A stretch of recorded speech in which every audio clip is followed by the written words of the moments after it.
The Gatekeeper's Son.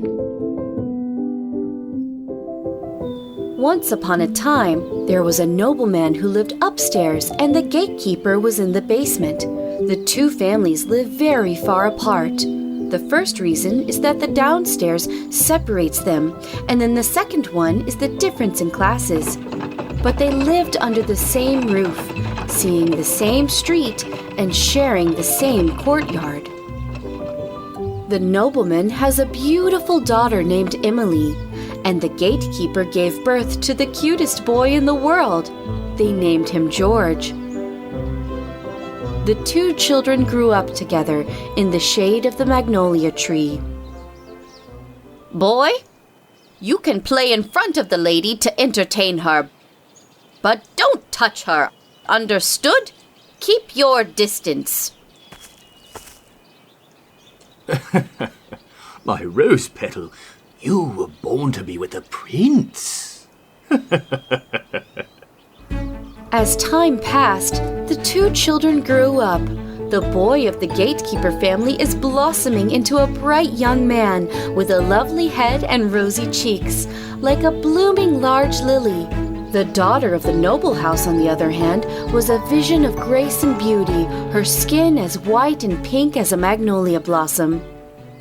Our son gave the young lady a slice of his cake, which had neither meat nor cheese the other day. However, she found it quite tasty. If the master saw it, we would be in trouble. Our boy is old enough for apprenticeship, isn't he? We must choose a solid career for him. But our house will be so empty without him, and he's still taking drawing classes at night. Doesn't his teacher say, let him pursue his dream, and then he will make us happy later? Just like his mother had said, George loved to draw. The way his little fingers manipulated the pencil was wonderful. He gave the first picture to Emily. If you could only draw black and white pictures like this, it's a pity. You should use this box of crayons to color your drawings brilliantly. I can't take things that are mine. Just take it. In return, you must draw a lot of pictures for me. In that case, I'll give you the best pictures with them. So George began to paint ancient castles with round spirals, like giant pumpkins that glowed yellow in the sun. The 16-story pagodas had bells on each floor. The temples adorned with marble columns have steps on all sides. Still not pretty. Still not pretty. You have to draw better. If you still give me ugly pictures, I'll tear them up, you know. So, the old pictures I gave you, did you tear them all? Yes, I tore them all. Emily was just teasing George, actually. She showed his drawings to an old count, who was a professor at the Royal Academy. He hurried down to the basement to see George. My little friend, I have seen your drawings. There are many places that need to be fixed, but from today on, you can come to my place to learn to draw, so you can draw better next time. I think maybe you're more into architecture than painting. Oh, really? At the Royal Academy, George studied harder than anyone there. When the old count had nothing left to teach him, he sent him abroad to study in a far, far away country. If I had known this, I'd rather send him to an apprenticeship so that we can keep him home. When will he come back from his trip abroad? Will I still be alive to see him again? Oh, my dear boy. It's for his happiness. It's better for his career, my dear. Thank you for trying to cheer me up, my love. But you sound just as sad as I do. Goodbye, George. Please be safe and return to me. Goodbye, Mom, Dad. Goodbye, everyone. We love you, son. Goodbye, Emily. Goodbye, George. I know you are very talented. Please come back soon.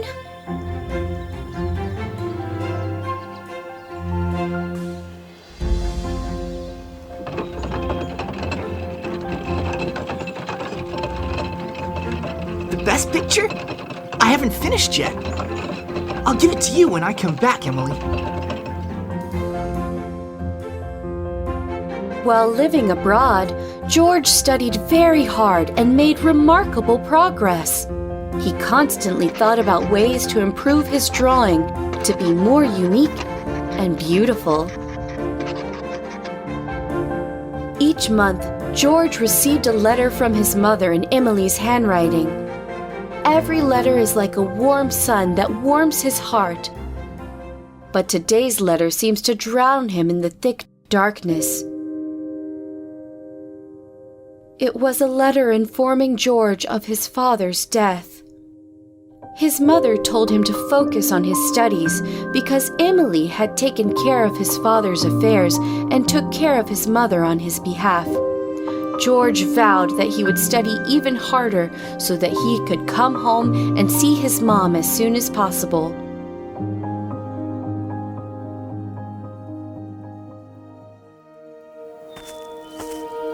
Then, finally came the day when George successfully finished his studies and returned. Memories came flooding back as soon as he stood in front of the house with the magnolia tree that had shaded him in Emily's childhood. You came back. You finally came back to me. My dearest mother, you aged too much. Thank you so much for being so kind to my mom, Emily. Your mother has a precious soul. I can't believe how much she loves her son. I still know everything about you since she asked me to read all of your letters for her. Besides, when we were kids, didn't you treat me very well? You gave me quite a few paintings. This is the best picture. I saved it for you, Emily. I've created a castle that has the most beautiful things in it. A castle in fairy tales. This is where you sleep? Here, you learn to dance. This is where you play the piano. But where is your place? Huh? Me? You are here, here, and here. Wherever I am, be there with me, okay? Emily, will you agree to be my wife? It's our young George indeed. So, you have finished your studies and came back.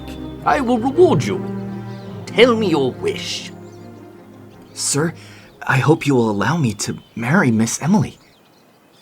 What did you say? Who gave you that bold idea? The son of a gatekeeper who claims to be a nobleman's son-in-law? That's impossible. The son of a gatekeeper? Oh, what a mess. Has anyone ever seen that? My poor daughter, I understand your suffering. How dare he offend our honor? It's not worth crying over, dear. Mom, I will cry for the rest of my life if you and Father don't allow us. Gosh, what are you saying? Have you lost your mind? Have heaven and earth turned upside down? My God! Oh my God! Just then, the king's messenger arrived, but the person he wanted to meet was not the nobleman, but George, the gatekeeper's son. He informed the king's invitation to summon him to the palace as a close advisor. The king made him professor of the Royal Academy and put him in charge of the construction of all the architectural works in the country. Please send my appreciation to the king. Hey, George, Professor, a man invited by the king to advise him is certainly worthy of being accepted as the son-in-law of a nobleman. I very much approve of the marriage between you and my daughter, Emily. Really? Thank you so much. He's not the son of a lowly family, but the son of a talented one. Isn't he, my love? You said it. George and Emily got married and gave birth to a beautiful son, and his family lives happily ever after. With his talent and energy, he rose even further. Besides, it's worth the effort to tell you the story of a gatekeeper's son.